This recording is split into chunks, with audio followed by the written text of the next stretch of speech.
Assalamualaikum warahmatullahi wabarakatuh. Perkenalkan, nama saya M. Lutfi Maulana, NIM 2699041 dari jurusan Tadris Matematika kelas Fikih Ibadah C. Di sini saya akan menjelaskan mengenai toharoh.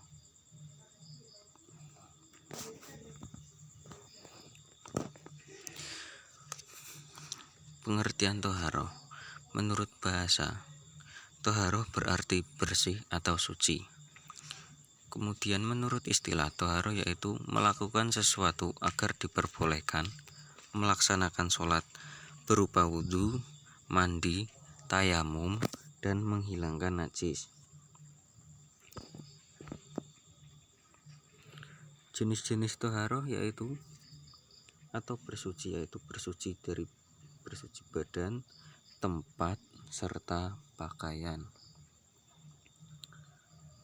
Bentuk-bentuk toharoh sendiri yaitu ada 4 macam, yaitu wudhu, tayamum, mandi, dan istinja, yang nanti akan saya coba jelaskan satu persatu.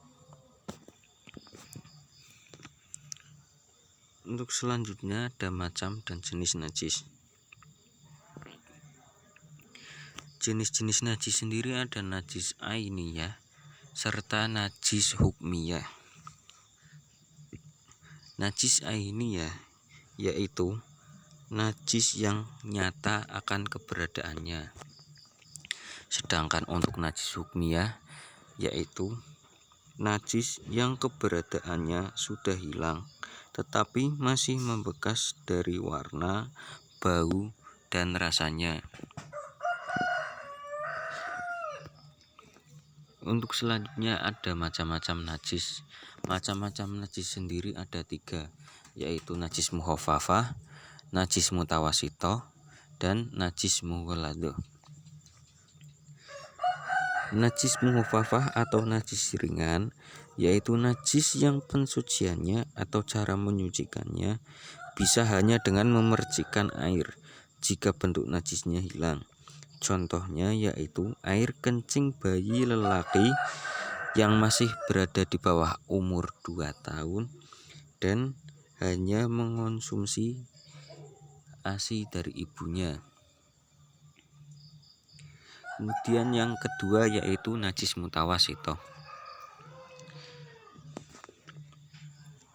Najis mutawasitoh atau najis sedang yaitu najis yang pensuciannya harus dihilangkan keberadaannya dengan air. Contohnya kotoran binatang atau manusia, air seni manusia, dan yang lainnya.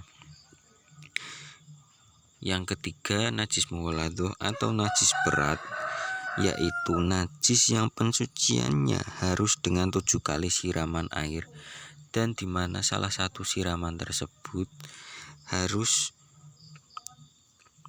dicampur dengan debu atau tanah yang suci.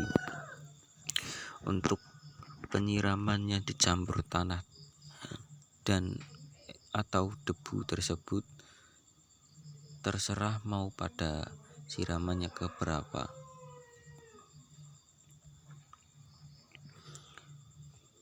Contoh dari najis mughalladoh yaitu sesuatu yang tersentuh atau terjilat 2 hewan yaitu anjing dan babi, maka dihukumi najis mughalladoh. Yang selanjutnya yaitu kita akan membahas mengenai wudhu.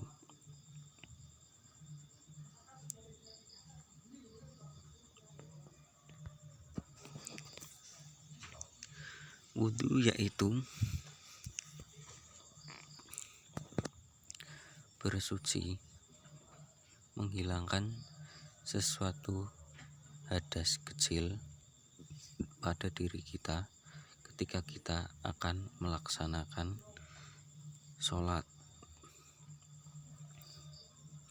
Untuk fardu wudhu sendiri itu ada 6, Yang pertama yaitu niat sesuai hadis sahih, yang kedua membasuh muka, yang ketiga membasuh kedua tangan sampai siku, diawali dengan anggota tangan yang kanan, yang keempat mengusap rambut kepala, yang kelima membasuh kedua kaki sampai mata kaki, dan yang terakhir yaitu tertib.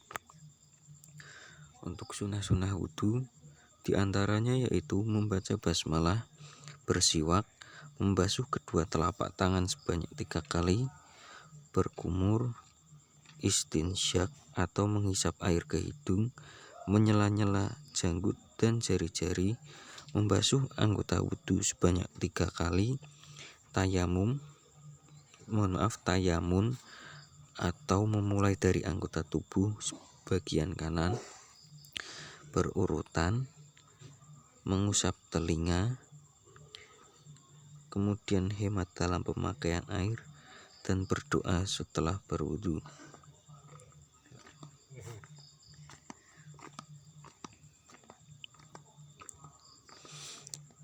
Kemudian hal-hal yang membatalkan wudu diantaranya yaitu yang pertama, sesuatu yang keluar dari kubul dan dubur. Yang kedua, tidur dengan posisi tidak menetap pantatnya. Yang ketiga, hilangnya akal. Dan yang keempat yaitu menyentuh fajri atau kemaluan. Selanjutnya yaitu tayamum.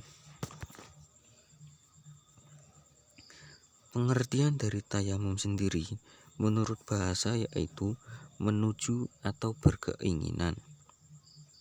Sedangkan menurut istilah, tayamum berarti mendatangkan debu yang bersih ke wajah dan kedua telapak tangan sebagai pengganti wudhu atau mandi untuk diperbolehkannya sholat. Syarat-syarat tayamum diantaranya yaitu berhalangan menggunakan air karena bepergian ataupun sakit. Kemudian yang kedua, masuknya waktu sholat. Yang ketiga, mencari air setelah masuknya waktu sholat tapi tidak ditemukan. Yang keempat, berhalangan menggunakan air setelah masuk waktu sholat. Dan yang kelima, memakai debu yang suci.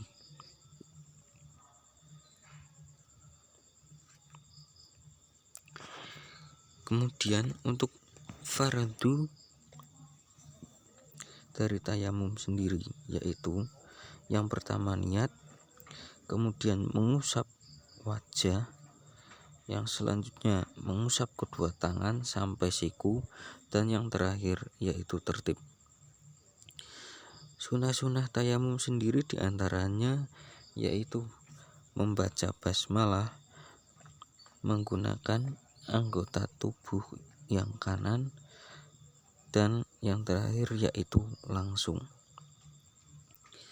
Untuk sesuatu yang membatalkan tayamum diantaranya yaitu sesuatu yang membatalkan wudhu, kemudian melihat air sebelum masuk waktu sholat, terkecuali ketika kita sedang berada dalam keadaan sakit, dan yang terakhir yaitu murtad.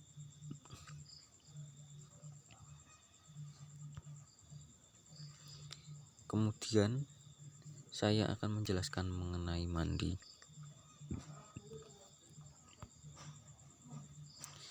Yang mewajibkan mandi diantaranya yaitu bertemunya dua alat kelamin antara perempuan dan laki-laki, keluarnya air mani, meninggal, haid, nifas, dan ketika melahirkan.